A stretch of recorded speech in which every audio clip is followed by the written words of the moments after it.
আমন্ডগুলো বেশ অনেকটা সময় ভিজিয়ে রেখেছিলাম, এবার খোসা ছাড়িয়ে নিই।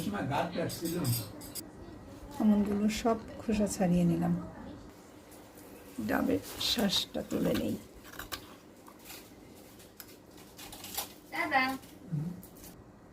এবারে এগুলো ব্লেন্ড করব।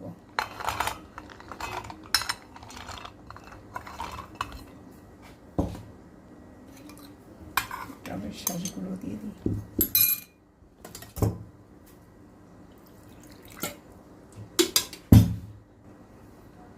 ব্যাস, দারুণ একটা